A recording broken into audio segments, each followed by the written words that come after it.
দেশে ভয়াবহ রকমের জ্বালানি সংকট, একই সাথে অস্বাভাবিক লোডশেডিং শুরু হয়েছে।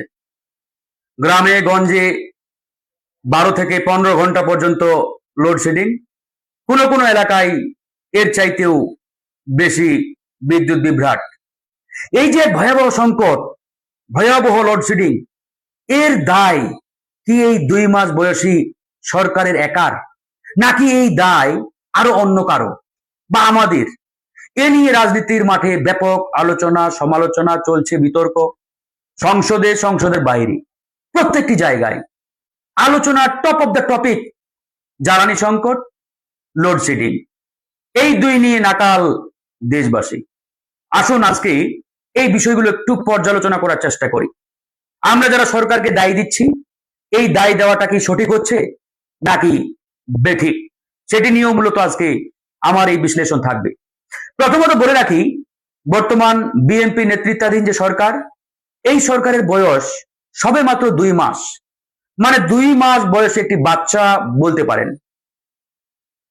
এই 2 মাস বয়সে একটি সরকার দেশের সকল সমস্যা এই অল্প সময়ে সমাধান করবে বা শেষ করে ফেলবে, এটা যেমন আমরা প্রত্যাশা করি না বা করাটা সঠিক হবে না, ঠিক একইভাবে এটাও বলতে হয় যে 2 মাসে সরকারের মন্ত্রী মিনিস্টারদের যে বক্তব্য, যে কথা, এটা আসলে কতটুকু যৌক্তিক, কতটুকু লজিক্যাল, সেই প্রশ্নটাও কিন্তু আমাদের জনগণের পক্ষ থেকে আজকে অনেক বড় করে সামনে আসছে।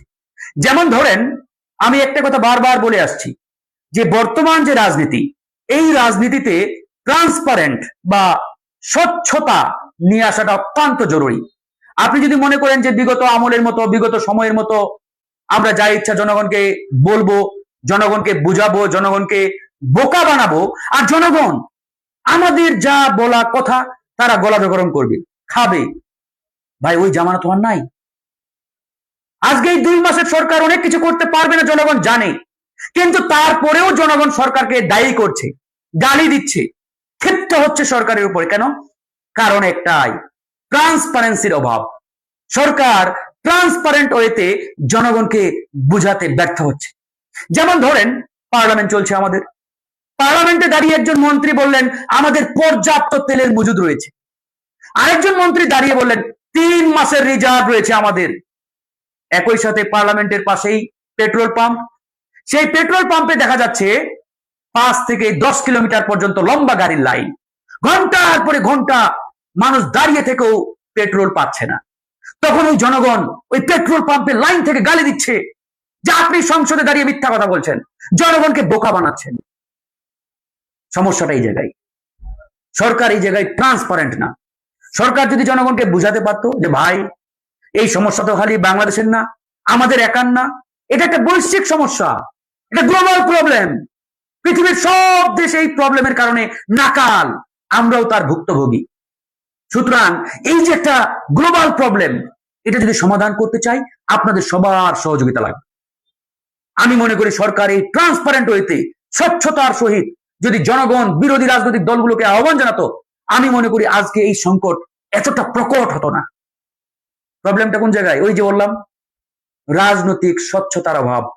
আমাদের মন্ত্রী মিনিস্টারদের অনেকেই মনে করে যে আমরা আগে যেভাবে চালিয়েছি, আগে যেভাবে রাজনীতি করেছি, ঠিক একই কায়দায় একই ভাবে এখনো করব। মানে জনগণকে যা বলবো জনগণ চোখ বন্ধ করে তা জি হুজুর জি হুজুর বলে মেনে নিবে। ভাই ওই জামানা তো আর নাই। এটা 5ই আগস্টের পরবর্তী নতুন এক বাংলাদেশ। এখানে যা কিছু করবেন সেকেন্ডের মধ্যে জনগণ জেনে যাবে। আপনি মিথ্যা কথা বলবেন, মানুষ 1 মিনিটের মধ্যেই সত্যটা জেনে যাবে। সুতরাং এই জায়গাতেই প্রবলেমটা হয়েছে। অন্যথায় এই যে আজকে বিএনপি সরকারকে মানুষ যে যতটুকুই গালি দিচ্ছে বা বলছে, এতটুকু দেওয়ার কথা ছিল না। কারণ একটা 2 মাস বয়সী নাবালক বাচ্চা, ভাই এই নাবালক বাচ্চার কাছে কি বা প্রত্যাশা থাকতে পারে? সরকার এখন একটা নাবালক, সবে মাত্র 2 মাস, কিন্তু তারা যদি ওই ট্রান্সপারেন্ট স্বচ্ছতা জনগণের সামনে শো করতে পারতো, তাহলে কিন্তু এরকম আলোচনা রাজনীতির মাঠে আজকে আসতো না। এই জন্যই আসছে। এই জায়গাতে বিএনপিকে আমরা আহ্বান জানাবো, আপনার ট্রান্সপারেন্ট হন, স্বচ্ছ হন। জনগণ অবশ্যই সাপোর্ট দিবে, সহযোগিতা করবে, বাধ্য। কারণ আমরা জানি যে 54 বছরে দেশটা কি একটা ভঙ্গুর অবস্থার মধ্যে এই পর্যন্ত আসছে। চাইলেই 2 মাসে 1 বছরে এই দেশটাকে রিবিল্ড আমরা করতে পারবো না, সময় লাগবে ভাই, রিবিল্ড করতে সময় লাগবে। এই কথাগুলো অনেকের খারাপ লাগে।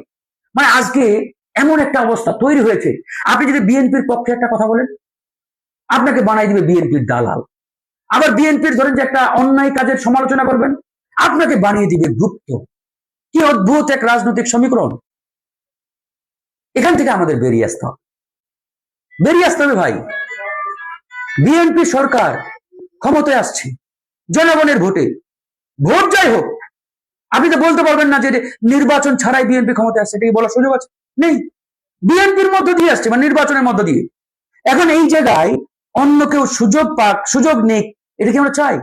মানে এই ফ্যাসিবাদের কথা বলছি, পতিত স্বৈরাচারের কথা বলছি না, এই সুযোগ আমরা দেবো না। আমাদের কথা একবারে ক্লিয়ার কাট, যা হবে লড়াই, কথার লড়াই আর কি বলছি আমি, কথার ফাইট আমাদের মধ্য থেকেই হবে।